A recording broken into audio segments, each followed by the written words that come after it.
Bueno, muy bien. Hoy vamos a estar viendo Colosenses 1. Es un pasaje, la verdad, muy interesante y también que cuando uno lo lee, así sea para un devocional o sea para enseñar o como sea, siempre se va con preguntas, ¿no? Con preguntas personales. Y esto es bueno. Estaba pensando en una frase que creo que todos conocemos, que es escoba nueva, barre bien, ¿no? Y esto es una frase que repetimos mucho. Como que nos vamos desgastando, ¿no? Y ya la tarea no se hace igual. Cuando alguien empieza a trabajar, wow, ese tipo hace todo a la vez, se mueve rapidísimo, después con el tiempo ya se empieza a acomodar y viste, ya empieza a tratar de esquivar trabajo o cosas así, ¿no? Entonces, mirá, este arrancó con todo y ahora ya se achanchó. Podríamos decir esta frase, ¿no? Te achanchaste, ¿no? Es algo así. No está diciendo que la escoba no barra, sino está diciendo que no barre como antes, ¿no? Cuando es nueva, barre bien. Después ya solo barre, pero no bien. Deja algo, ¿no? Entonces, bueno, esta es una frase, es un dicho popular que significa que, bueno, que siempre un objeto, una situación o una persona que cuando son nuevos cumplen su función a la perfección, ¿no? Y parecen superar las experiencias anteriores o superan las expectativas cuando algo es nuevo. Eh, y esto nos pasa con todo, ¿no? Cuando algo es nuevo, nos implica un mayor entusiasmo. Por ejemplo, me compré los zapatos nuevos, wow, los uso todos los días, porque es algo que me encanta. Pero después, pasado un par de meses, ya, bueno, son zapatos, pero ya perdí el entusiasmo de esos zapatos, ¿no? Es más, en la época que vivimos seguramente salieron 3 modelos diferentes en ese mes que son mucho más lindos para nosotros, ¿no? Perdimos un poco el entusiasmo. Pero eso es algo superficial de última. Nos pasa también en situaciones como el matrimonio. Cuando estamos de novio y nos casamos, ¡oh! Todo es maravilloso, todos volamos, no, nadie toca el piso, todos enamorados, así con maripositas, ¿no? Y flotamos, es una relación que flota, así, ¡wow! Nos casamos y luna de miel, y espectacular. Pasado unos añitos, empezamos a decir, bueno, ya empezamos a tocar el piso y algunas las profundidades. Entonces, claro, al principio estaba buenísimo y después se fue achanchando, ¿no? Achanchando. Nos pasa con la relación con los amigos. ¡Wow! Conocí un amigo, no sabes cómo es, esto, lo otro, y después vamos, che, no me llamas nunca, a ver si me tiras un mensaje de vez en cuando, ¿no? Nos vamos achanchando un poquito y esto nos pasa siempre. Esta carta de Colosenses, bueno, el libro de Colosenses, la escribe Pablo desde la cárcel en Roma, ¿no? Su primer encarcelamiento en Roma. Eh, y toda la carta a Colosenses habla del Cristo exaltado, ¿no? Pero particularmente hoy vamos a dar el capítulo 1, y el capítulo 1 nos lleva a este punto, ¿no? ¿Hasta qué punto profundizamos en la vida de la fe? ¿Cómo hemos empezado y cómo estamos hoy? ¿Quién os ha visto y quién te ha visto y quién te ve? ¿No? Es decir, ¿cómo estamos hoy con respecto a antes? Y por más que en este caso la iglesia en Colosas es una iglesia nueva, porque las iglesias todas eran nuevas en ese momento, sobre todo cuando empezó la predicación a los gentiles de parte del ministerio de Pablo, nos lleva a esta reflexión, ya que Colosenses sí se mantenía como una escoba que barría bien en este sentido. Y nos genera un desafío, un despertar, varias preguntas a nuestra condición espiritual. ¿Qué es ser cristiano realmente? ¿Somos cristianos solamente, podríamos decir, en la carne, solo para los demás, en el mundo, nos ven cristianos, pertenecemos a una comunidad? ¿O realmente lo más profundo, a la mirada de Dios, a la mirada de los ángeles, a la mirada de lo espiritual, de lo que sucede en lo espiritual, ¿somos realmente cristianos o ahí no tanto? Ahí no tanto. La carta de los filipenses, de los colosenses, decía que Pablo la escribió desde la prisión, pero él no la fundó. El fundador fue Epafras, que era un compañero de Pablo en las misiones. Es decir, que él escribe una carta a personas que no conoce, pero que sin embargo se hablaba muy bien de ellas con un buen testimonio. Y vamos a ver que Pablo oraba y daba gracias a Dios por la iglesia en Colosas, porque había escuchado muchas cosas buenas, a pesar de que habían algunos problemas que Epafras le había comentado a Pablo acerca, sobre todo de movimientos gnósticos que estaban alrededor, que hacían que muchos que habían estado en la iglesia se apartaran, ¿sí? Entonces, si era una iglesia buena, en el sentido que ahora vamos a ver por qué, pero también tenía algunos inconvenientes, ¿no? Sobre todo presiones de afuera, culturales, sociales, que hacían que algunos se apartaran y negaran a Jesús. En el capítulo 1 vamos a ver algunos indicios de este problema, pero esto se desarrolla sobre todo a partir del capítulo 2, ¿no? Entonces lo que vamos a ver en el capítulo 1 es como la parte buena de Colosas. Siempre, esto es algo que podemos seguir, siempre que empecemos a decirle algo a alguien, empecemos por lo bueno. ¿Sí? Pablo empieza así. Primero resalta lo bueno y después empieza a ir a otros puntos que son un poquito más difíciles. Lo que sí podemos ver acá es una respuesta al gnosticismo. Esto lo vamos a ir viendo mientras que leamos. Comenzamos la lectura. Empieza Pablo saludando, dice Pablo, apóstol de Jesucristo por la voluntad de Dios, y el hermano Timoteo. ¿Por qué dice por la voluntad de Dios? Bueno, porque, como decía Pablo, no conocía a la gente de Colosa, nunca lo había visto. Entonces, si le va a escribir una carta, él quiere que sepan de que eso es de parte del apóstol Pablo, y que es por la voluntad de Dios, que no lo tomen como, oh, el preso este de acá, que lo metieron en cana, nos manda una carta, no sé qué quiere, no, sino que realmente digan, bueno, esta carta es de Pablo, el que Dios llamó para comenzar la iglesia entre los gentiles, es decir, no es una carta de cualquiera, ¿sí? Está preso además por predicar el Evangelio.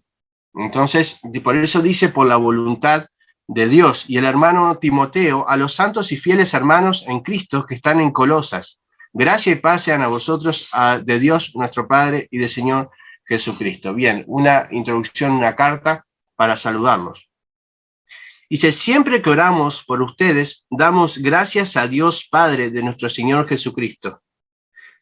Pues hemos oído de vuestra fe en Cristo Jesús y del amor que tienen a todos los santos. Bien, este hemos oído, podríamos decir que estos verbos que vemos en Reina Valera, hemos oído, tenemos también conocisteis más adelante, hay una cantidad de verbos acá que si vamos a otras versiones, como la textual, vemos que más bien es un pasado pero continuo, ¿verdad? No es algo que una vez escuchamos que ustedes amaban a los hermanos y tenían y eran y escuchamos una vez escuchamos de la fe de ustedes en Cristo, sino que escuchaban constantemente de su fe, escuchaban constantemente el testimonio de la gente de Colosas de que seguía, de que tenía esperanza en Cristo, sobre todo en la morada celestial, ¿no? Y que amaban a los hermanos y los servían. Es decir, que si lo quieren de alguna manera en términos de idioma español, los verbos que se manejan acá son más bien perífrasis verbales, pluscuamperfectos, gerundios compuestos, es decir, todos verbos que llevan a que en el tiempo pasado hay una continuidad, se mantiene en el pasado, no es puntual. Es decir, algo que fuimos escuchando en todo este tiempo, que fuimos viendo en todo este tiempo. ¿Sí? Esto es importante y no es solamente un detalle para decir confuso, que no entendí nada de lo que dijiste de pluscuamperfecto, sino es importante porque el testimonio de ellos no era por una obra puntual que habían hecho, sino que se mantenían en esa situación, se mantenían como buenas escobas barriendo bien. ¿Sí? Entonces ahí dice que, pues, hemos oído constantemente, ¿no? En el tiempo de vuestra fe en Cristo Jesús y del amor que tienen a todos los santos, a causa de la esperanza que os está guardada en los cielos. De esta esperanza ya habéis oído por la palabra verdadera del Evangelio, que ha llegado hasta vosotros así como a todo el mundo, y lleva fruto y crece también en vosotros. Este crece está creciendo, por ejemplo. no solamente crece, sino que está creciendo constantemente. No es que crece ahora y después se detiene, sino que está creciendo siempre en ustedes. Es decir, la iglesia de Colosas es una iglesia que se mantiene en un crecimiento, una madurez constante. ¿En qué? En la esperanza en Jesucristo, en su venida, en saber que tiene una morada celestial, ¿no? Y en el amor y servicio al hermano. Por eso dice, a causa de la esperanza que les está guardada en los cielos. Ellos tenían mucha esperanza en esa morada celestial y sabían que, aunque sufrían en este mundo, había un lugar para ellos guardado, que nadie se los podía quitar. Y era una esperanza que habían oído por el mensaje del Evangelio. Es decir, que una vez que habían escuchado el Evangelio, lo habían retenido. Estaba en ellos.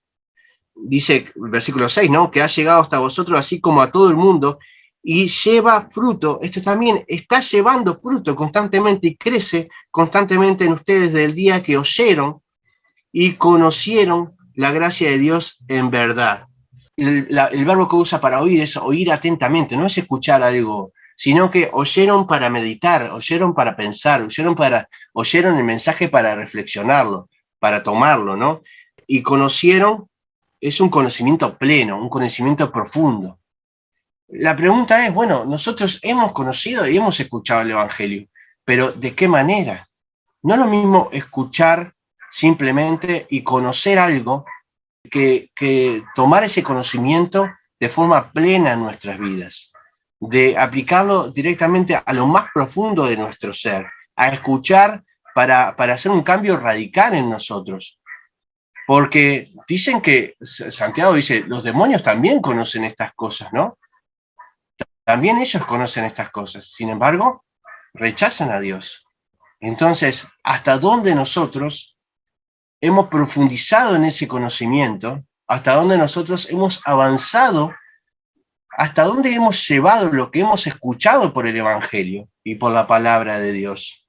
Versículo 7. Así lo aprendisteis de Epafras, nuestro consiervo amado, que es un fiel ministro de Cristo para vosotros. Hablamos en el grupo pequeño ayer en el Faro, preguntábamos, ¿no? ¿Quién nos llevó a Cristo? ¿Quién fue la persona que nos llevó a Cristo? Y cada uno contó su testimonio de las personas que lo acercaron a Dios o las personas que fueron importantes en sus vidas. Dios puso esas personas en nuestras vidas para que lo que pasara a través de esas personas cambiara nuestras vidas y nos transformara. Todo lo que Dios hizo en nuestro camino desde antes de creer en Él, era para que nosotros tengamos una vida no de etiqueta cristiana, sino una vida profunda en Cristo. La relación, decíamos hoy también, la relación con Cristo es totalmente personal. Sí que hay una comunidad, sí que hay una iglesia, sí que pertenecemos hasta una corriente evangélica, si se quiere. Tenemos el conocimiento de la Biblia, pero la relación con Cristo es personal. Cuando vayamos y estemos delante del Señor, lo único que va a importar allí es nuestra comunión personal con Cristo, la que hayamos tenido. No nos van a preguntar si somos pentecostales, si somos anglicanos, si somos luteranos, si somos nazarenos, o cuántos años tenemos en la iglesia, o el conocimiento que tengamos de la palabra de Dios, sino de la relación que tengamos con Cristo. Claro que el conocimiento de la palabra de Dios nos acerca, claro que la oración nos acerca, claro que la comunidad nos alienta y nos anima a poder avanzar, pero solamente el conocimiento de la palabra de Dios, solamente orar 3 veces al día o hacer diferentes cosas o ir a una iglesia, no nos hace cristianos, no nos hace realmente profundizar en nuestra fe y llegar a ser hijos de Dios legítimos desde lo espiritual. ¿Cómo nos están viendo desde el cielo? Sí, los que están alrededor pueden decir, bueno, fulano es cristiano. Ahora, desde lo celestial, el Señor, como nos ve, el que ve lo más profundo de nuestro corazón, de nuestros pensamientos. ¿Cómo estamos como escoba? ¿Barriendo bien? Es que empezamos a barrer bien y en un momento empezamos a perder el primer amor, las primeras obras, como dice Apocalipsis, y ya no barremos tanto, ya solamente vivimos. La frase escoba nueva barre bien tiene que ver con esta relación de beneficio y desgaste, ¿no? Al principio sentimos como ese beneficio de ser cristianos y le aplicamos toda nuestra energía, toda nuestra fuerza, y después empieza a haber un desgaste en nosotros, un desgaste por el tiempo, y eso produce falta de interés, produce que no nos movamos igual, que ya empecemos a mirar hacia otros lados y nos vamos desgastando, no estancando, sino peor, desgastando. Pero, ¿y entonces, cómo hacemos? Porque necesitamos, por eso es que el cristianismo se trata de renovarse todos los días, como en un matrimonio, ¿no? Los matrimonios se desgastan cuando no hay una intención de renovar el matrimonio, no con otra persona, ¿no? Renovar el mismo matrimonio, hablo, por las dudas. Renovar el matrimonio a través del amor, a través de tener prácticas que puedan lograr esto, ¿no? Hasta, miren, nos descuidamos cuando estamos de novio, todos se peinan, se bañan, se perfumen, se ponen lindos, ¿no? Después, cuando ya se casan, listo. Algunos, no digo que todos lo hagan, ¿no? Pero algunos ya abandonan, ya está, ya me casé. Entonces, hasta en ese tipo de cosas empezamos a quedarnos, ¿no? Y a desgastarnos. Dice el versículo 9, por lo cual, es decir, por esto mismo, por lo que acabo de decir, también nosotros desde el día que lo oímos, no cesamos de orar por ustedes y de pedir que sean llenos de conocimiento de su voluntad en toda sabiduría e inteligencia espiritual. Y usted dice, pero ¿por qué Pablo pide estas cosas a Dios cuando la iglesia está bien? Pide sabiduría, que Dios le dé sabiduría y que le dé conocimiento de su voluntad, inteligencia espiritual, para si están bien, ¿para qué vas a orar? Y este es el problema de las personas cuando pasan un buen momento, que creen que ya está. Y tenemos que orar siempre y para que Dios nos siga alimentando. Tenemos que orar por el liderazgo, tenemos que orar por aquellos que están en lugares de enseñanza, para que Dios les siga dando sabiduría, para que les dé inteligencia. Y ahí vemos la importancia. Pablo acá está destacando la oración sobre todas las cosas. Nosotros oramos por ustedes. Está bien, están bien, muchachos, están barriendo bien, pero oramos por ustedes para que esto siga siendo así y para que esto sea siempre estemos usando el mismo verbo, ¿no? Algo que continúe y continúe y continúe, ¿sí? Oramos por ustedes, por este conocimiento. Así podréis andar como es digno del Señor, agradándolo en todo, llevando fruto en toda buena obra y creciendo en el conocimiento de Dios. Y acá tal vez esté los puntos que nos podríamos preguntar, y bueno, pero ¿cómo me mantengo barriendo bien? ¿Cómo hago para mantenerme como un cristiano en lo más profundo, en lo espiritual, no en la mirada de los demás, sino en la propia mirada de Dios? Pablo da algunos consejos. Dice, y andar como es digno del Señor, agradándolo en todo, es decir, fijarse que las actitudes de uno agraden a Dios, en primer lugar, eso es santidad, llevando fruto en toda buena obra, ejerciendo buenas obras. ¿Cuándo fue la última vez que hicimos una buena obra nosotros, no como iglesia, ¿no? En lo personal, fuimos y hicimos una buena obra por una persona que estaba necesitada. Tal vez fue hace poco, pero tal vez ya ha pasado un buen tiempo. Y miren que hay necesitados en el mundo. ¿Cuándo fue la última vez que dijimos, voy a hacer algo por el Señor y a servir a alguien? Visitar a alguien en una cárcel, darle a alguien de comer cuando no tiene, darle un abrigo a alguien que tiene frío, poder acercarse a una persona que está pasando mal para ayudarla, para orar por ella. ¿Cuándo fue la última vez que realmente nos movimos para hacer buenas obras? Porque esto nos marca el camino y nos dice, vamos bien, vamos bien. No se trata de que eso nos va a hacer más cristianos, pero si esas buenas obras están basadas en nuestra propia fe, eso es un fruto más y nos alienta a seguir adelante. El verdadero cristiano, el que Dios quiere, es aquel que demuestra su fe con las obras. Y dice también, y creciendo en el conocimiento de Dios. ¿Estamos interesados realmente en profundizar en la palabra?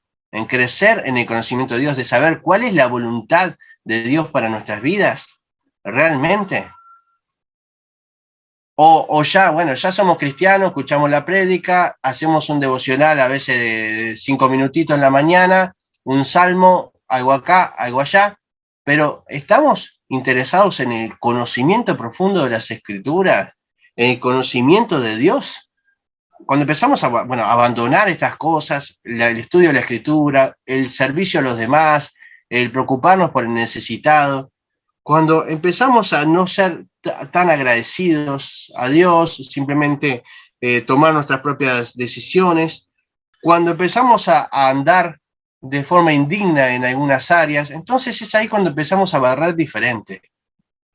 Pero sin embargo, intentamos seguir llamándonos cristianos, y somos cristianos porque participamos en las reuniones, porque oro, porque creo en Dios, creo en Jesucristo.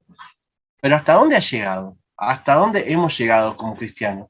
¿Cuál es la mirada de Dios con respecto a eso? 12. Y con gozo daréis gracias al Padre que nos hizo aptos para participar de la herencia de los santos en luz.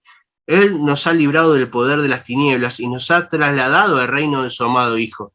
Fíjese que esta palabra trasladado, es decir, es cambiar de lugar. Nos ha trasladado, nos ha tomado de un lugar en que estábamos y nos cambió de lugar. Nos sacó de las tinieblas y nos trasladó al reino de su amado Hijo. Ahora, el habernos sacado de un lugar, y después lo habla, es que nosotros éramos potestad de Satanás. Estábamos en las tinieblas y éramos del diablo. Esto lo dice claramente después cuando habla de la herencia, ¿no? Él nos rescata y paga un precio. Jesús paga un precio en la cruz para nuestra redención. Es decir, que teníamos un dueño. Jesús paga para liberarnos de la esclavitud y para llevarnos al reino de su, bueno, el Dios para llevarnos al reino de su amado Hijo. Es decir, que el hecho de que nosotros realmente vivamos una vida cristiana profunda tiene que ver con una respuesta a algo que ni siquiera podríamos explicar, que es tan grande que lo que hizo Dios por nosotros, que debería ser una respuesta natural, no llevarlo al ámbito de las costumbres, al ámbito de simplemente sobrevivir o tener una identidad social como cristiano, como iglesia. Sí, yo me congrego en una iglesia evangélica. Tiene que ser algo mucho más profundo.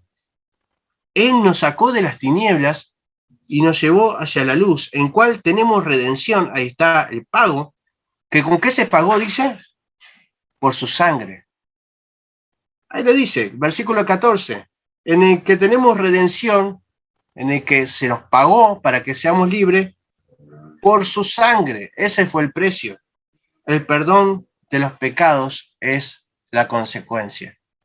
Así que en primer lugar, Pablo los felicita, le dice, muchachos, están barriendo bien, tienen bien puesta la cabeza donde tiene que estar, entienden que hay una esperanza en Jesucristo, viven de buenas obras, de servir al hermano, manténganse así, tienen que mantener su testimonio en acción. Cuanto más pasivos estemos, todo lo que sucede a nuestro alrededor, las circunstancias, la sociedad, cuanto más nos acostumbremos a pertenecer a una comunidad y no tener tanto una relación, yo no digo que la comunidad sea mala, sino que es vacía si no hay una verdadera relación con Cristo y un camino espiritual verdadero y profundo en nuestras vidas. Esto no se trata de asistir a una iglesia, de participar de un estudio bíblico, de lo que sea.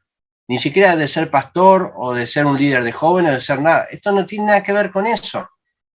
Tiene que ver con un camino personal, propio y profundo. ¿Hasta dónde hemos llegado? ¿Qué es lo que nos pide Dios? Llega hasta lo máximo, a todo lo que puedas, profundizar en el conocimiento, todo lo que puedas, vivir para agradar a Dios a través de las buenas obras, a través de tu testimonio. Amá al hermano con todo tu corazón. Y entonces Pablo empieza a explicar por qué deberíamos hacer esto. Y entonces dice, ¿ustedes saben a quién estamos adorando? ¿A quién entregamos nuestra vida? Sí, a Jesucristo, todos sabemos, ¿no? Jesucristo, sí, que murió en la cruz por mí. Ya nos quedamos cortos, dice Pablo. Yo te voy a explicar quién es Jesucristo, a quién vos seguís. Dice, Cristo es la imagen del Dios invisible, es decir, es Dios mostrándose, es ver al mismo Dios. hoy no lo vemos, ¿no? Y Pablo después dice, bueno, mejor todavía es su fe más profunda, es que sin ver pueden depositar su fe en Jesucristo.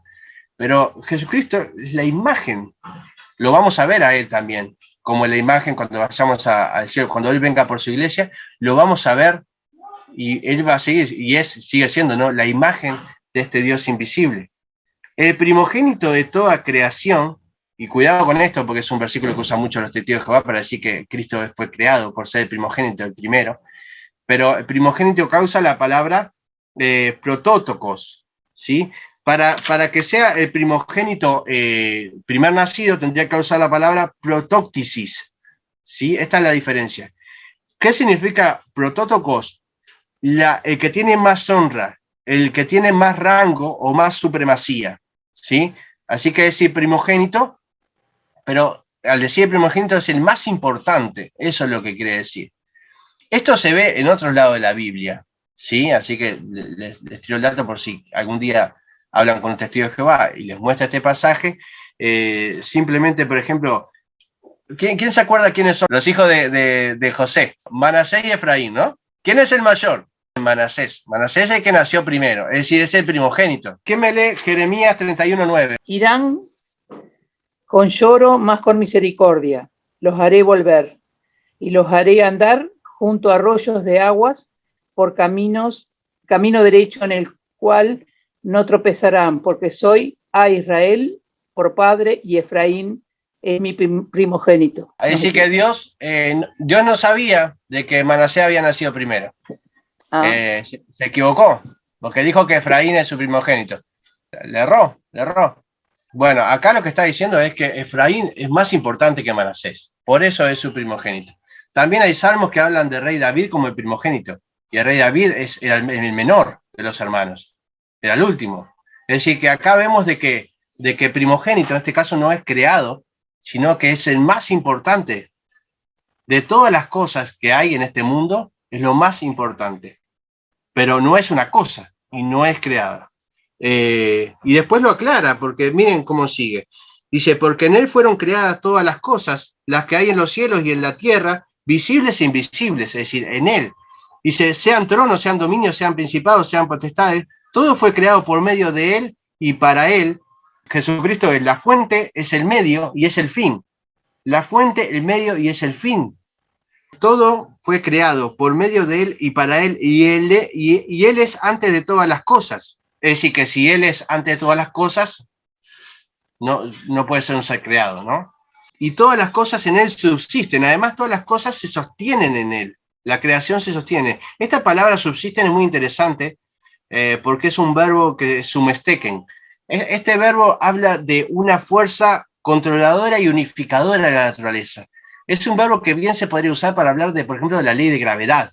Algo que sostiene a la naturaleza en su lugar, es decir, que sostiene de que no haya caos, que todo esté en orden, ¿no? Y esto es lo que dice de Jesucristo, antes de que se pensara la ley de gravedad. Este verbo hablaba de esto, de una fuerza controladora y unificadora de la naturaleza que mantiene todo en orden. Eso está en Jesucristo. Él es, bueno, en algunas versiones dicen también, pero en otras versiones no, él también no está. Él es la cabeza del cuerpo de la iglesia, o él es también la cabeza del cuerpo que es la iglesia. Podemos verlo de diferentes maneras. Es el principio, el primogénito de los muertos, ¿sí? Algunas versiones dicen de entre los muertos, pero más bien es de los muertos. También aparece en Apocalipsis 1:4, que dice Jesucristo es el primogénito de los muertos. ¿Qué significa? El primero en levantarse de la muerte, ¿sí? El primero en haber resucitado. Hay una diferencia entre revivir y resucitar. Resucitar es volver a la vida para no morir nunca más. Revivir es volver a la vida, pero después uno vuelve a morir, ¿no? Porque algunos podrían decir, no, pero Lázaro resucitó antes que Jesús. La niña, la hija de Jairo, resucitó antes que Jesús. No resucitó, revivieron. Porque después volvieron a morir. Ahora, Jesús es el primero en resucitar, levantarse de los muertos para no morir nunca más. Y como Él es el primero, ¿quiénes son el segundo, el tercero, el cuarto? Todos los que vienen detrás. La iglesia. Es la promesa que tenemos en la resurrección. Él es el primer fruto que se levantó de entre los muertos o de los muertos para que nosotros después podamos resucitar juntamente con Cristo. Es el principio, el primogénito de los muertos, para que en todo tenga la preeminencia, es decir, para que en todo sea el más importante, es decir, el primogénito. Porque al Padre agradó que en él habitara toda la plenitud. Esto es interesante porque hay un doble énfasis, ¿no? Uno dice, podríamos decir, para que en él esté la plenitud. Cuando hablamos de plenitud ya es todo, porque la plenitud justamente es el punto máximo de algo, ¿no? La plenitud del amor, la plenitud de la libertad, es todo. Ahora dice toda la plenitud, ¿no? Es un doble énfasis. No es llegar hasta un punto culmine, wow, sino todo, lo máximo. No hay nada más después que eso. Por medio de él, reconciliar consigo todas las cosas, así las que están en la tierra como las que están en los cielos, haciendo la paz mediante la sangre de su cruz, perdón. Es decir, Jesús reconcilia todas las cosas, y cuando habla de la tierra en el cielo, no solamente nos reconcilia a nosotros con el Señor, con Dios, a través de su sangre. No solamente nos reconcilia, sino que también reconcilia a la naturaleza. Cuando habla de esto, habla de que Él como creador de toda la naturaleza, ¿sí? Que creó también el Edén, donde estaba Adán y Eva y demás, la naturaleza empezó por el pecado a destruirse, ¿no? A cambiar esa imagen que mostraba la gloria de Dios, la santidad de Dios, y se empezó a corromperse. Entonces, la promesa final que tenemos es una naturaleza como en el inicio, una naturaleza donde todo es perfecto, donde todo está en armonía. Y eso también lo va a reconciliar Jesucristo con Dios. Es decir, va a volver a generar esta nueva tierra, este nuevo lugar, como si fuera un regreso al Edén, un regreso al paraíso. Es decir, que Él reconcilia todo, a partir del pecado, empieza a reconciliar todo con Dios. Por eso dice, por medio de Él, reconciliar consigo todas las cosas, así las que están en la tierra como las que están en los cielos, haciendo la paz mediante la sangre de su cruz. Esto tuvo un precio, ¿no? Ya van 2 veces que menciona la sangre de Cristo, una para redimirnos y una para reconciliar. Este es el precio que Cristo pagó. También vosotros, que eran en otro tiempo extraños y enemigos por sus pensamientos y por sus malas obras, ahora los ha reconciliado, ¿sí? En su cuerpo de carne por medio de la muerte, para presentarnos santos, sin mancha y irreprochables delante de Él. Pero es necesario que permanezcan fundados y firmes en la fe, sin moveros de la esperanza del Evangelio que habéis oído, el cual se predica en toda la creación que está debajo del cielo, y del cual yo, Pablo, fui hecho ministro. Es decir, todo precioso.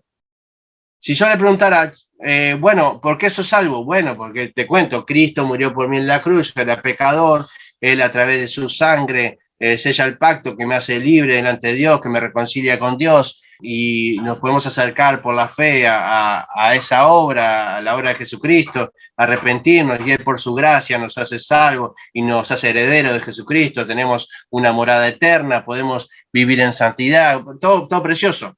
Hasta ahí vamos perfecto. Todo esto lo podemos entender, pero Pablo dice, pero, ¿vieron cuando va todo precioso? Pero, es necesario que permanezcan fundados y firmes en la fe, porque está muy bien acá, pero ¿qué tal nuestra vida? Es necesario que se mantengan barriendo bien, sin moverse de la esperanza del Evangelio que hay en ustedes, que han oído, el cual es predicado en toda la creación que está debajo del cielo y del cual yo, Pablo, fui hecho ministro. Ese mensaje de Dios. Y si ahora me gozo en lo que padezco, es decir, está preso Pablo, por vosotros, y cumplo en mi carne lo que falta de las aflicciones de Cristo por su cuerpo, que es la iglesia. De allí fui hecho ministro, según la administración de Dios que me fue dada para con ustedes, para que anuncie cumplidamente la palabra de Dios, el misterio que había estado oculto de los siglos y edades. ¿Cuál era el misterio? La predicación a los gentiles, pero que ahora ha sido manifestado a sus santos. A ellos Dios quiso dar a conocer las riquezas de la gloria de este ministerio entre los gentiles, que es Cristo en ustedes, esperanza de gloria.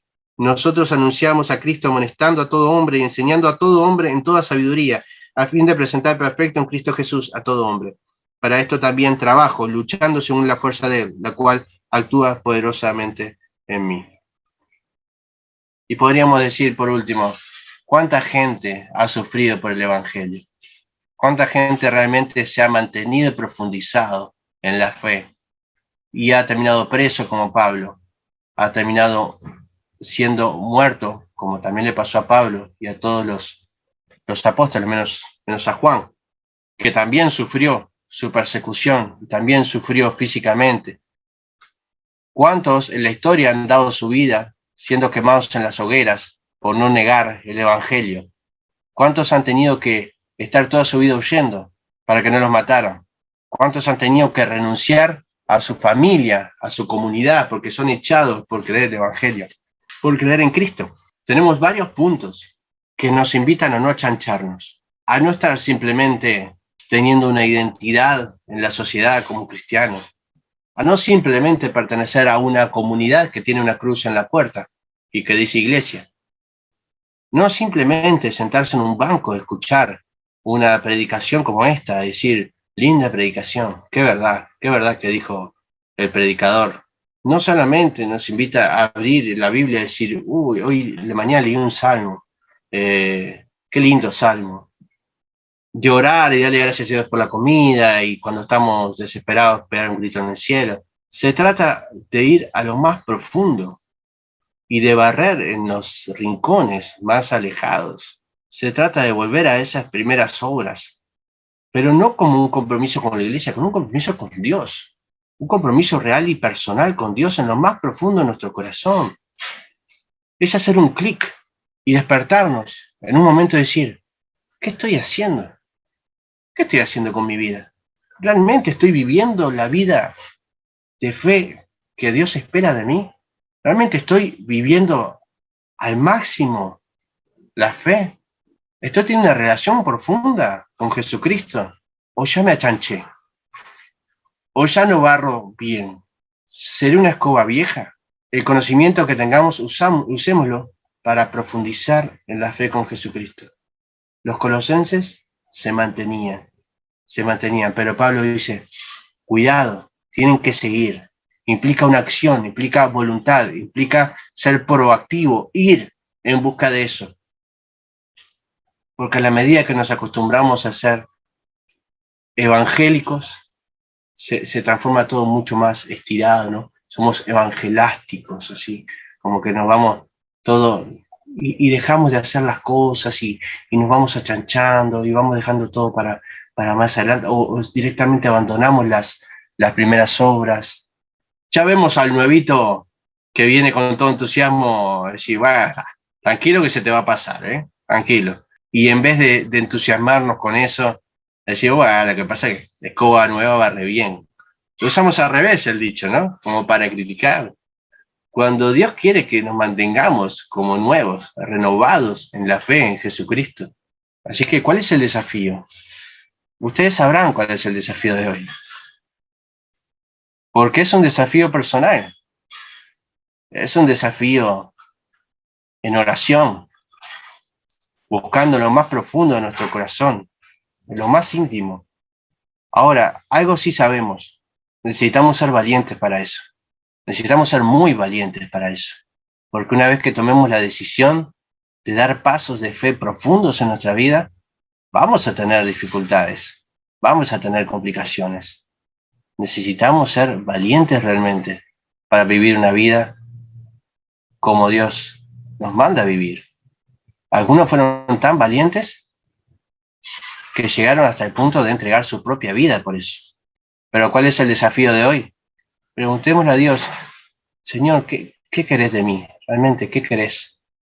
En este punto que he llegado en mi vida cristiana y con todos estos años que he escuchado tu palabra y he participado en cosas de la iglesia y he orado, Señor, quiero estar barriendo bien como tú quieres. ¿Cómo quieres que yo esté ahora? ¿Qué quieres de mí? ¿Qué hago, Señor? ¿En qué cosas tengo que levantarme con mayor valentía y avanzar? ¿Qué tengo que hacer? ¿Qué tengo que hacer? No nos quedemos en el lugar en que estamos. Siempre hay que dar un paso para adelante. Y preguntemos a Dios, ¿qué tengo que hacer? Buscar en la fe si nos hemos alejado del núcleo, nos hemos alejado del lugar en que Dios nos quiere, de ese lugar en esa relación con Jesucristo, si ya no tenemos esta relación con Jesucristo? Es hora de volver, porque no se trata de una comunidad, no se trata de llamarnos cristianos, no se trata de ir a una iglesia, se trata de una relación personal con Cristo y profunda, con el que ha creado todas las cosas, con el que nos ha reconciliado con Dios, con el que nos ha sacado de las tinieblas y nos ha llevado a su luz.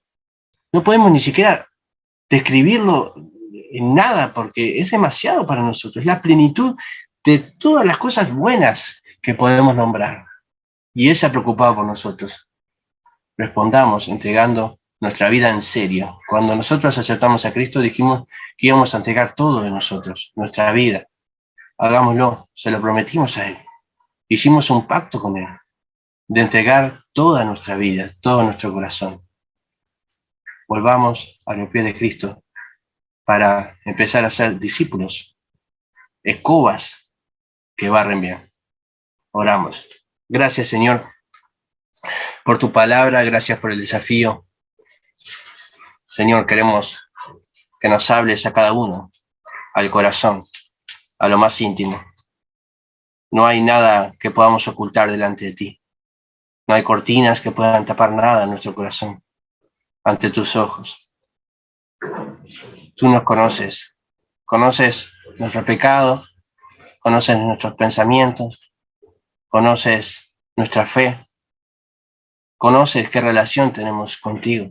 Señor, que podamos realmente tener un encuentro contigo, ser renovados y que vivamos un avivamiento espiritual en lo más profundo de nuestro corazón, que despertemos a tu voluntad, que despertemos a lo que tú quieres para nosotros, que simplemente no nos achanchemos con el tiempo, que no nos acostumbremos a ver siempre lo mismo y a escuchar la misma palabra y las mismas frases y escuchar los mismos versículos y simplemente vivir una vida con una buena moral, un buen testimonio delante de los demás, pero sin profundizar contigo, sin ir a tus pies, Señor, a estar allí cerca y que tú realmente nos transformes y que nos hagas obrar como tú quieres que obremos, que podamos estar en el lugar que tú quieres que estemos, hacer las cosas que tú quieres que hagamos, Señor. Te damos gracias por esta comunidad, porque todo esto nos anima, nos alienta, este cuerpo que avanza juntos, Señor. Gracias por el conocimiento que tenemos de las Escrituras. Gracias por cada tiempo de oración que podemos tener. Pero en todo esto, Señor, queremos dar un paso más, o varios pasos, Señor, si es necesario. Háblanos claramente en nuestro corazón, impúlsanos a ser serios y sacrificados en la vida cristiana. Todo lo que demos, aunque lo demos todo, es poco delante de lo que tú nos has entregado, Señor. Nos has salvado. Jesucristo ha sufrido en una cruz mucho para que nosotros podamos ser libres y acercarnos a ti. Gracias, Dios, por este tiempo. Gracias por tu mensaje. En el nombre de Cristo Jesús. Amén.